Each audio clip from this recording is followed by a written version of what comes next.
일본을 대표하는 면 요리 중 하나인 소바는 메밀로 만든 면으로 그 담백한 맛과 독특한 식감으로 많은 사람들의 사랑을 받고 있습니다.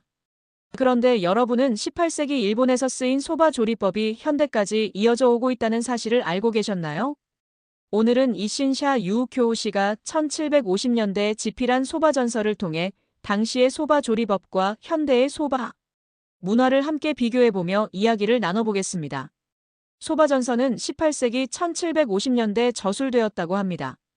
출판 연도는 그 이후로 출판 환경과 절차, 사회적 요인 등으로 인해 저술과 출판 사이에 시간이 걸린 것 같습니다. 에도시대 소바 장인이기도 했던 이신 샤유 쿄우시가 집필한 소바에 관한 전문 서적으로 이 책은 당시의 소바 조리법, 재료 활용법, 지역별 소바 문화 등을 세세하게 담고 있어 오늘날 메밀국수 연구 자료로 활용되고 있습니다. 이신샤 유우쿄우시는 묵은 메밀이나 말라버린 메밀가루일 때는 면을 만들기 어려우니 이때는 계란이나 장마를 이용하면 좋다고 조언하고 있습니다. 계란과 마의 끈끈함을 빌어 면으로 완성하는 것이죠. 그러나 맛으로 따졌을 때는 이러한 재료들보다 도모츠나기를 사용하는 것이 더 맛있다고 기록했습니다. 기본은 도모츠나기라는 것이죠. 도모츠나기란 무엇일까?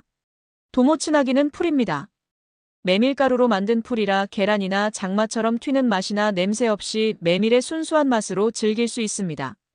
만드는 방법은 메밀가루를 물에 풀어 끈기를 높인 후 나머지 가루와 섞어 반죽하는 방식입니다. 이는 메밀 자체의 끈기가 부족할 때 사용하는 방법으로 가을에 추수된 곡식이 계절을 지나며 노화되고 재분했을 때 가루의 힘이 떨어진 상태에 활용되는 방법 중 하나입니다. 초기에는 계란 전체를 메밀 반죽에 사용했습니다.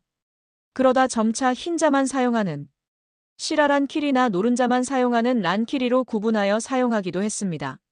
이는 반죽의 색감과 사람 간의 지위를 구분짓는 데 사용되기도 했습니다.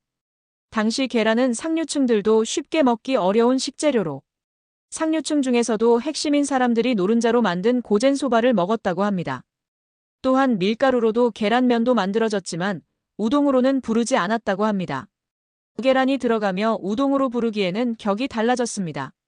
시골 소바는 지역마다 다양한 종류가 있는데요. 그 중에서도 참마, 은행마, 장마 등을 반죽의 연결 재료로 사용했습니다.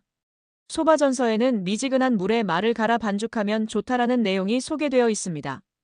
말을 메밀 반죽에 사용하는 것은 단순히 면을 만들기 위한 것뿐만 아니라 당시 시골에서 식사량을 늘리기 위한 목적도 있었습니다. 메밀죽에 마나 감자를 넣어 먹는 것이 그 시작이었습니다.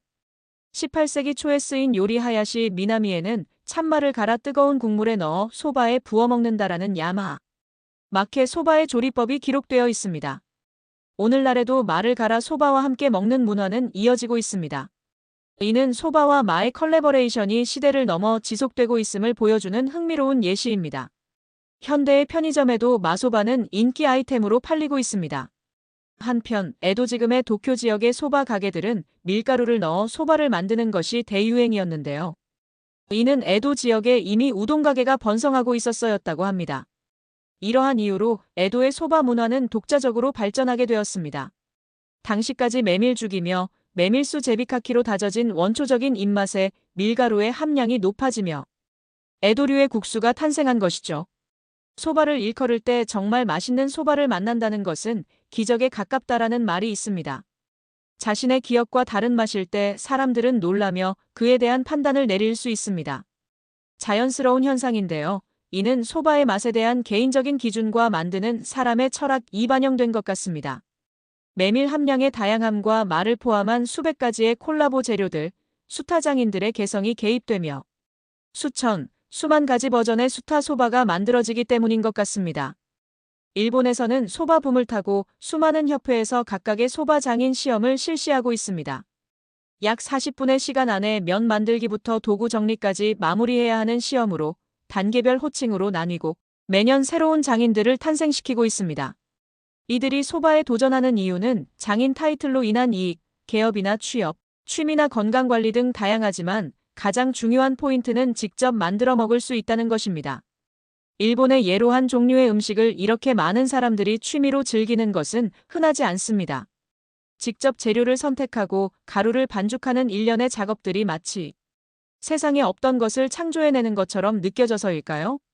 이러한 작업을 기꺼이 하게 만드는 원동력은 가족일 것입니다. 수타소바는 그것을 즐기려는 사람들에게는 큰 기쁨입니다. 연말연시나 특별한 날 마음껏 메밀국수를 만들어 먹고 싶은 마음이 현대인들에게도 이어지고 있습니다. 바로 갈고, 바로 만들어, 바로 삶기. 소바 전설을 통해 살펴본 18세기 일본의 소바 조리법과 현대의 소바 문화는 시대를 관통하며 메밀면에 대한 사람들의 열정과 장인 정신이 계속되고 있음을 보여줍니다.